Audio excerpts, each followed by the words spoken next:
Welcome to the NoDQ.com live recap of Monday Night Raw. And this wasn't just any Monday Night Raw. This was the end of an era. This was the final episode of Monday Night Raw from the Thunderdome. And also the final WWE show at the Thunderdome. Final WWE show with a virtual audience. Thank you to everybody watching this, whether it's live or on demand. I appreciate your viewership and support. Mercifully, we are done with the Thunderdome era of WWE, at least for now. Hopefully, it will be done for good, but you never know in this day and age. Let's get to the recap. We started off with a graphic for the late Mr. Wonderful, Paul Orndorff. I was a little bummed out because WWE did not do a video package for him. They just did the graphic. I was hoping, even though there was not much time to put anything together, they've done it before. They've come up with video packages same day. I would have liked to have seen a little video package for Mr. Wonderful. Just something. Maybe a quick 2-minute video. He did main event the first WrestleMania, and he was part of a big money feud with Hulk Hogan. They drew some big houses. There was an event in Toronto in 1986 called the Big Event, and they drew over 60,000 people in a stadium for that show. I believe it was the WWE attendance record. It might have even been the outdoor attendance record period for quite some time, and it was WWE's attendance record until WrestleMania 3. Orndorff had a great cage match with Hulk Hogan, Saturday night's main event. Their feud was very memorable, and Orndorff even had some memorable matches in WCW. He had a fun run during that period. He teamed up with Paul Roma as Pretty Wonderful.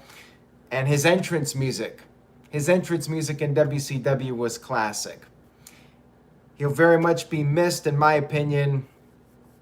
Underrated wrestler and performer. Hamp Kano with a $2 super chat says, he took his sword like he took our jobs. Oh, making fun of South Park, or a reference to South Park, making fun of Drew McIntyre. We'll get to that in a few minutes, Hamp. Thank you for that super chat. And D. Martin V with a $5 super chat. Thank you for that. Says, R.I.P. Mr. Wonderful. When I was a kid turning into WWF superstars, I always laughed at his Paula chants from the fans during his heel run with Bobby Heenan. Yeah, he got the Paula chants throughout his career as a heel, whether it was WCW or in WWE when he was managed by Bobby the Brain Heenan. Anyways, let's get to Raw. We kicked off with Bobby Lashley versus Xavier Woods. And I think most of us were expecting a squash match. Lashley would destroy him and beat him very quickly, but that was not the case. Now, before the match, MVP gave a pep talk to Lashley. You had Kofi Kingston at ringside. And Lashley was on the verge of winning this. He hit a spear, and then he was going to do a little bit more damage. But then we had Xavier Woods with an inside cradle. Yes, an inside cradle. 1, 2, 3. Xavier Woods defeated the WWE champion Bobby Lashley. And after the commercial break, we had Lashley leaving the building. And MVP said that Lashley was just blowing off a little bit of steam and would be back by the end of the show for a special edition of the VIP Lounge. And Hamp Kano with a $2 super chat says, $2 for another roll-up pin. Well, thank you for that, Hamp. And you know what? I wish everybody else would do the same thing that you're doing. $2 for every roll-up. I would be very well off if that was the case. But thank you nonetheless, Hamp. And Darren says the match was very good. I am just getting so sick of the Almighty moniker. See, I like the Almighty moniker. I do like it. What I'm sick of, I'll tell you what I'm sick of. As Oofman says in the chat, champions 99.9% of the time losing non-title matches. Especially to guys that they're not even facing at the pay-per-view. But I think that it was salvaged a little bit, and we'll get to that at the end. Let's get to the sword. As Hamp brought up earlier, the whole deal with the sword. Jinder Mahal arrived to the building with Drew McIntyre's sword that he stole last week. Dr. NXT Scorpio with a $5 super chat. Thank you, Dr. NXT Scorpio. He says, Roman Reigns would never lose by a fluke finish or a roll-up to a jobber. No disrespect to Woods, of course. Raw sucked, and good night, everyone. Well, there you go. Dr. NXT Scorpio putting it ever so bluntly. And this wasn't even a Matt Riddle segment.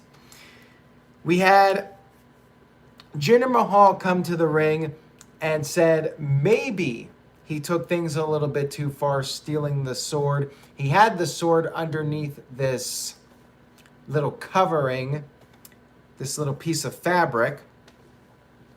He said he wanted to extend the olive branch to Drew McIntyre.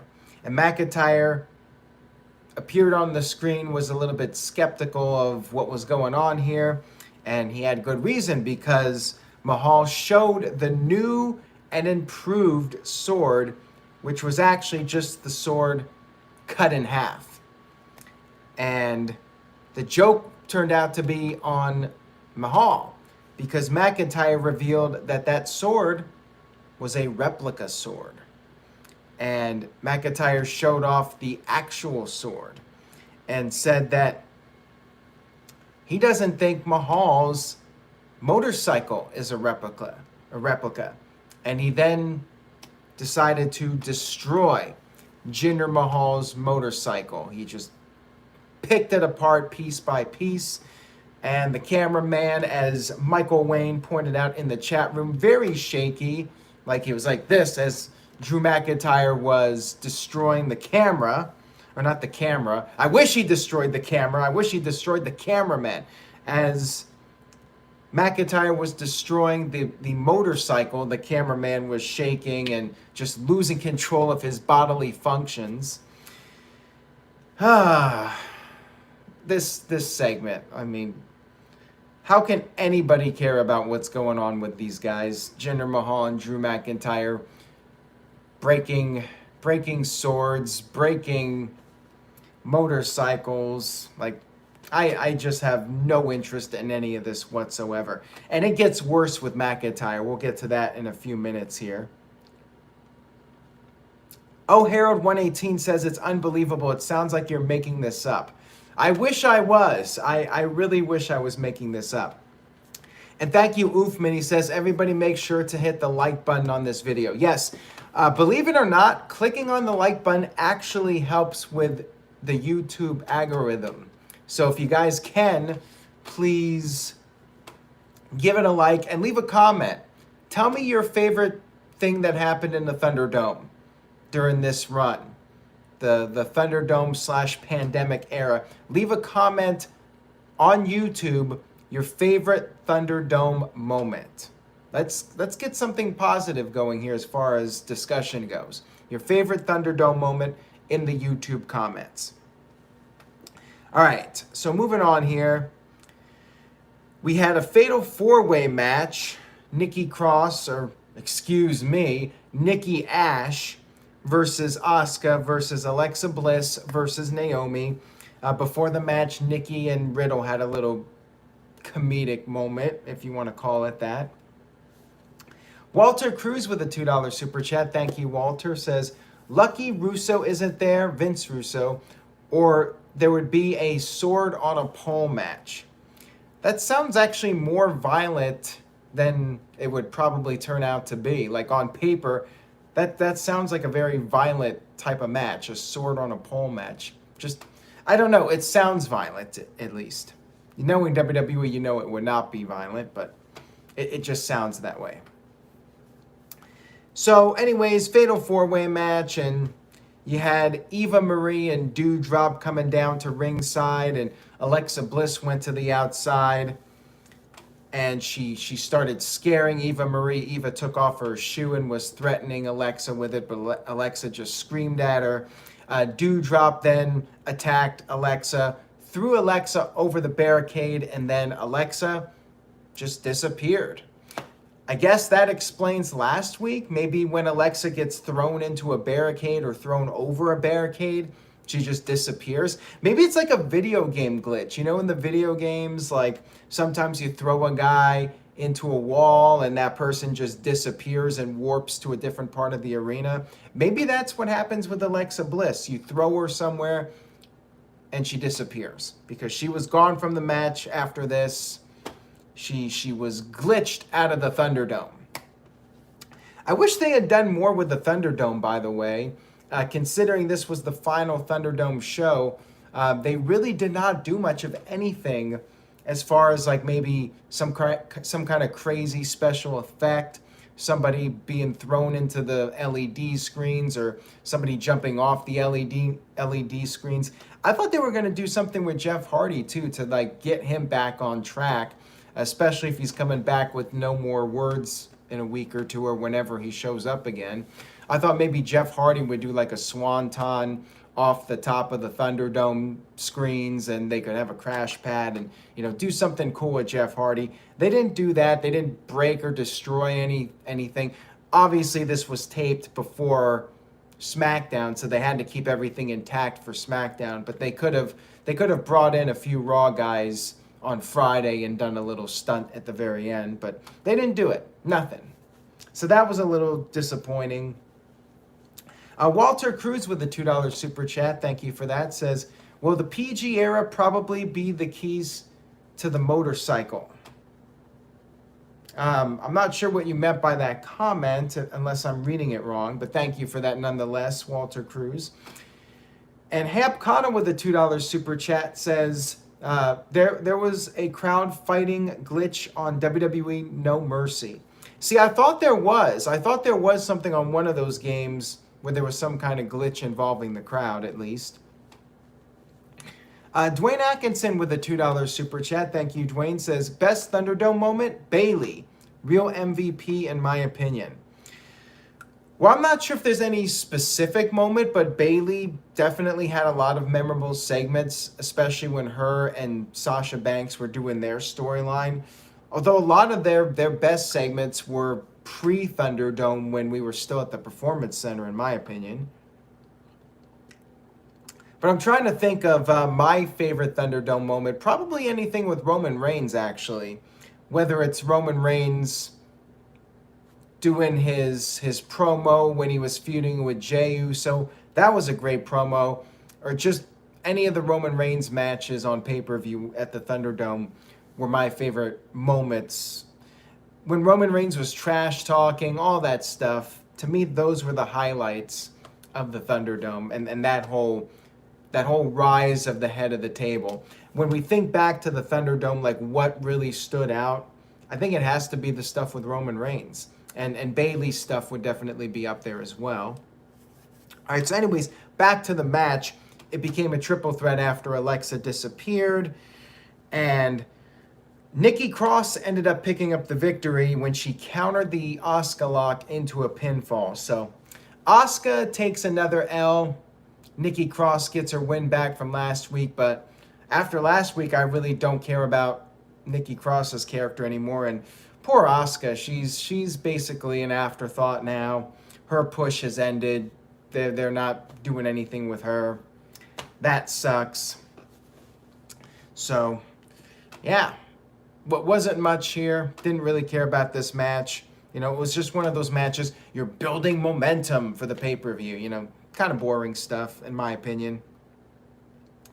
We had the Viking Raiders cutting a promo. They had individual matches for the setup heading into Money in the Bank. The tag team titles match, Viking Raiders versus AJ Styles and Omos, was originally going to be on Raw next week, but I guess because of Bayley's injury, they decided to move this match to the pay-per-view instead, so whatever. We had 2 matches. We had Ivar versus AJ Styles. Styles had been making fun of the Viking Raiders for being barbarians, so AJ apologized, said that they're actually hairy barbarians and they're uneducated. And he said that Ivar will tap out to the calf crusher. We had this match, Ivar and Styles, and Ivar pretty much got the best of Styles, and then there was a brief moment where Ivar got distracted by Omos, but Ivar was able to stay in the game. AJ did hit a Pele kick, but then Ivar literally sat on AJ and beat him 1, 2, 3. So, yeah, that was that. And then we had the second match, which was Eric versus Omos. And basically, Eric could not do anything. He tried to pick up Omos. He tried to take him down to the mat. That failed as well. And then Omos picked him up and slammed him down, pinned him 1, 2, 3. So, yeah, pretty much a squash match with Omos destroying Eric. And that was the build-up for the pay-per-view. I'm guessing the tag champs will retain, but who knows at this point. Predictions will be on Saturday, by the way. Walter Cruz with a $2 super chat says, I meant instead of a sword would be the keys. All right, gotcha. Thank you for clarifying that, Walter. I appreciate that. Darren says AJ Styles has become boring. The Phenomenal One has fallen big time. And Uthman says AJ, another champion being pinned. Yeah, I mean, it does nothing. Like, what's the point of it? Like, it doesn't make me think that there's any more of a chance of the Viking Raiders winning the titles. When you build up a tag title match, the idea is that you want to build up the challengers as credible challengers, and you want the champions to be credible too. But, you know, doing these types of matches, like, it serves no purpose. It's just time filler. That's really the only purpose it serves. It doesn't do anything to elevate the champs, doesn't do anything to elevate the challengers. It's just 50-50 booking. It's a waste of time. It's just killing time until we're out of the Thunderdome, and then after that, we're probably going to see the same thing anyways, because that's how WWE books these matches. Moving on here, we had Sheamus venting backstage about having to face Humberto Carrillo for the United States Championship. He had a nice little new mask that he was wearing. And then we had another backstage promo from Kofi Kingston, gloating about Xavier Woods beating Bobby Lashley, and talked about winning Money in the Bank. Not the Money in the Bank match, but winning at Money in the Bank against Lashley. We had a video package for Money in the Bank. And correct me if I'm wrong here for those of you that saw it, but I think there were a couple of notable omissions from this video package. One of them being CM Punk, which really should come as no surprise. And the other was Dean Ambrose, of course, in AEW now is Jon Moxley. But both of them, I did not see them in this Money in the Bank video package. Other than that, I mean, good video package. I'm also surprised that they didn't do like a farewell to the Thunderdome video. I guess that would be copying AEW, since AEW did a video recapping their pandemic era at Daly's Place. But yeah, it was a nice little video package. It was good. We had Sheamus versus Humberto. Humberto had been attacked by Sheamus beforehand, and the officials were checking on him, but he insisted on competing, and he got into the ring, but he pretty much collapsed. He could not even stand up, really, and Sheamus just hit him with a bro kick, picked up the win, 1, 2, 3, and then Sheamus continued to beat down Humberto after the match, and then was going to break Humberto's nose, just like Humberto did to him. But then Damian Priest made the save, and I guess that's going to set up a new feud. Sheamus versus Damian Priest for the U.S. title. Maybe Damian Priest picks up his first main roster singles title victory. We then had our big match of the evening, the match that got the most attention and build up and time. We had a Falls Count Anywhere match, Ricochet versus John Morrison, Johnny Drip Drip, whatever the hell they're calling him now. Before the match, we had another riddle segment with somebody backstage, and it was Ricochet that they were chatting with. Riddle basically said his favorite movie, his favorite Western movie, I should say, is Toy Story 2. You know, I guess that's supposed to be funny. And he's going to cash in on the Raw Tag Team titles. It's going to be a surprise, though. But then Ricochet was like, well, doesn't Orton have to be there? Like, how can you make it a surprise if Orton has to be there for the cash-in? And then Riddle's like, well, I guess I'll have to go to Randy Orton's house and we'll have a Western spaghetti dinner or some crap, whatever. The whole thing was kind of stupid.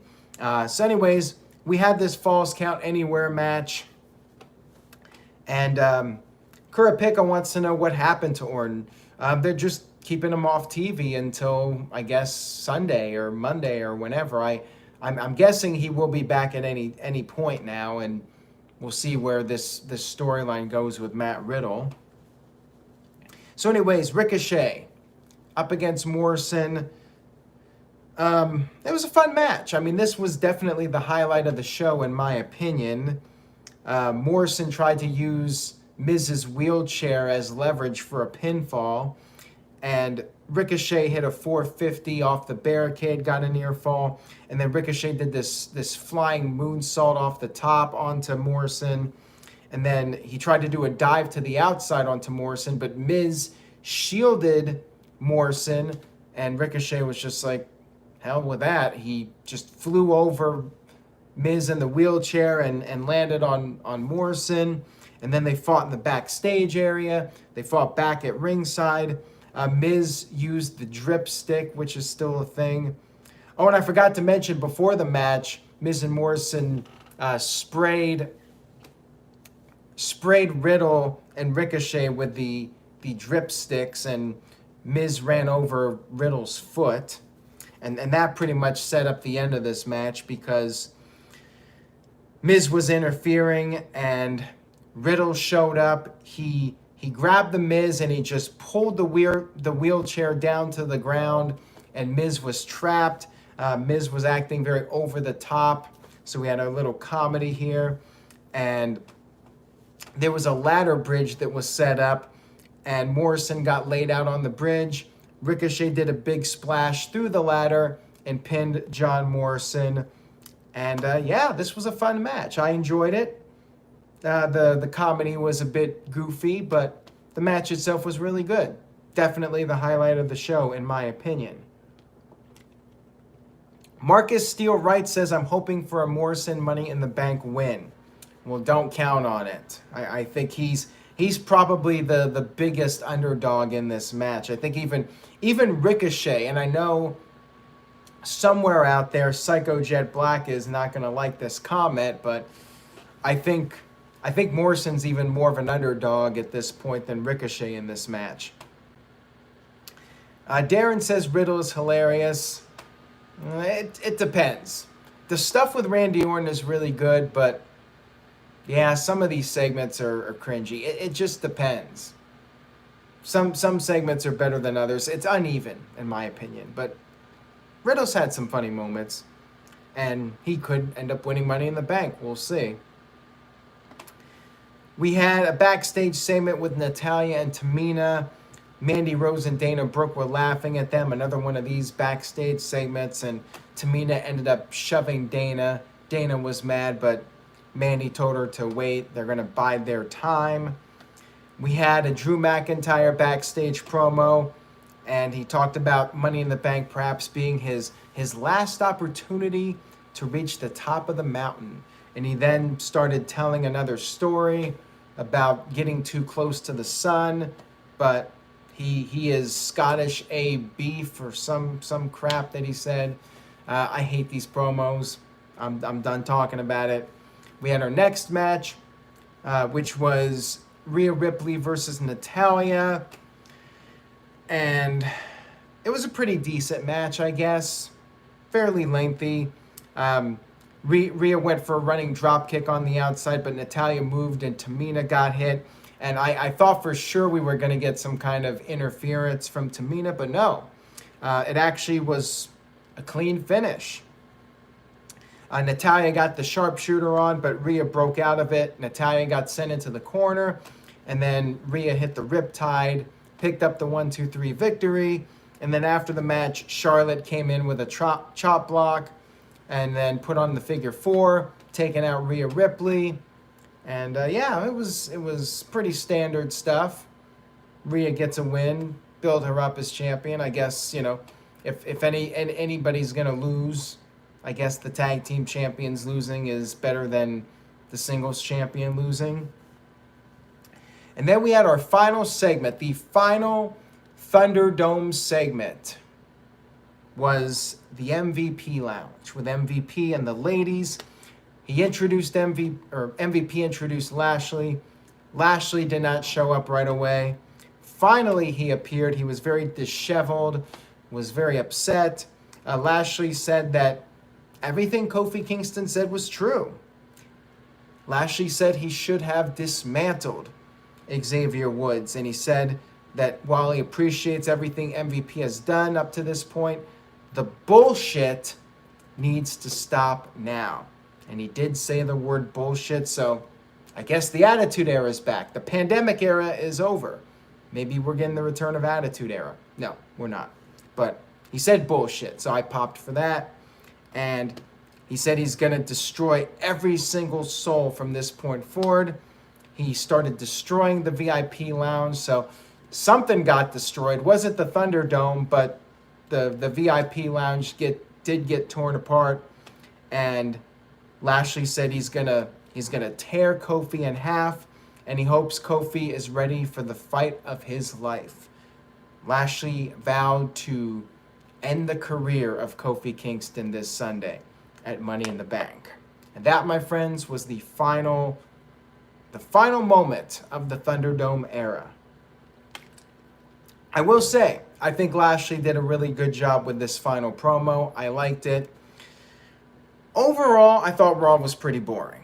There were 2 highlights. The Ricochet John Morrison match, I would recommend checking out, and the final promo with Lashley, I would recommend checking out. Everything else, you could probably skip. I'm going to go with a C. Very average, by the numbers Raw. Kind of boring, but there were a few highlights.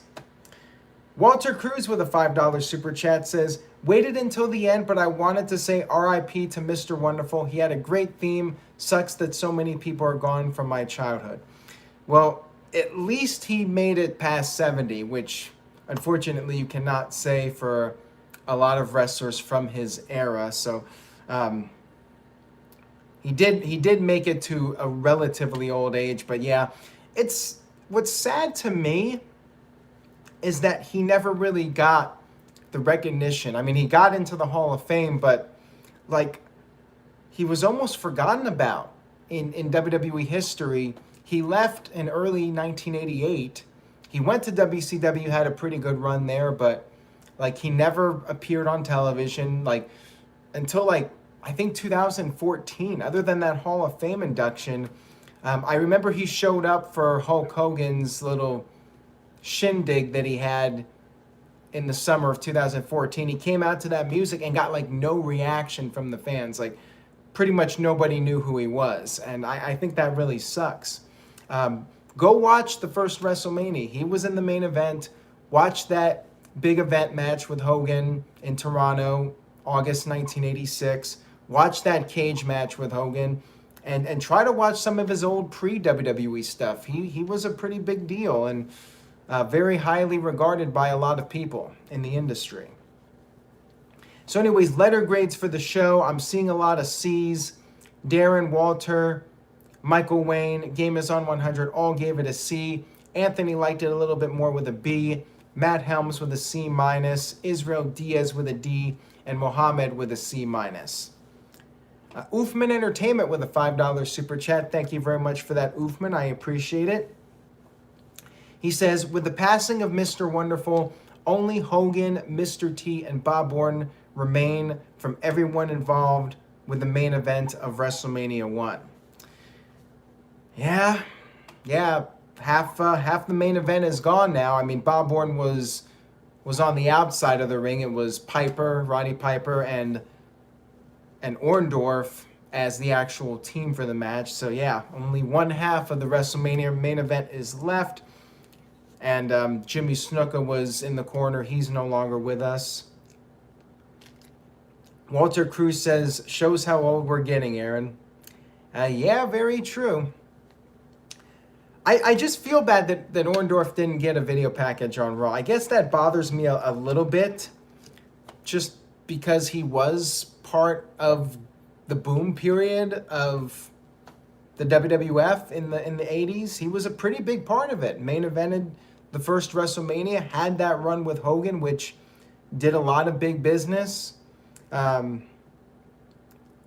Yeah, I know it was short notice, but I think they could have come up with something for the guy. Just a short video, something.